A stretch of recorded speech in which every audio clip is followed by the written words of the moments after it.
All right, let's get right to breaking news now at 6:30 of a brush fire that has spurred evacuation notices for part of Clackamas County. This is burning in the Beavercreek area near the intersection of Upper and Lower Highland Roads. This is a rural area, though it appears there are homes in that general vicinity. The sheriff's office has issued a level 2 evacuation notice for anyone within a half-mile radius of that fire. And take a look. You can see the plume of smoke from this fire all the way from downtown Portland. This is a live look now from our sky camera downtown.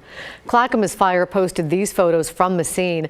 They don't have an estimate yet on how big this fire is, but once again, there is a level 2 evacuation notice, which means be set to evacuate. Those within a half-mile of the Upper Highland Road and Lower Highland Road intersection have to be prepared to leave at a moment's notice if this fire spreads. Let's bring in Matt Safino to get more on this. Matt, at least wind won't be an issue for the firefighters out there, right? When you look at this smoke plume, you can see that it's going basically straight up, which shows us and tells us that there's really not a lot of wind out there. There is a weather station out in Beavercreek that I was looking at. It is reporting calm winds. Now, that doesn't mean you can't have some mildly gusty winds in some areas where we're not getting actual weather observations from. But again, from the smoke plume itself, it appears like there's very little wind in that area. We're 72, so it's not super hot. And when you look at the winds around town, a lot of calms out there. There, again, is a weather station in Beavercreek, but it's not reporting any wind at all right now. You can see Estacada is also reporting a calm wind. So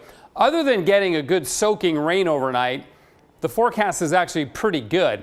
Light winds overnight, you want that if you're fighting fire. Temperatures dropping into the 40s, absolutely helpful. And then the humidity, we call this humidity recovery, meaning it'll get more humid overnight as the temperatures drop. You wouldn't feel like it's humid, but there is more moisture, more relative humidity in the air. It'll be over 75% between 11 p.m. and 6 a.m. So overall, the conditions overnight should be pretty favorable for the firefighters. Guys? Yeah, a little bit of good news there. We'll keep everybody posted as we learn more about this particular fire. Thank you, Matt.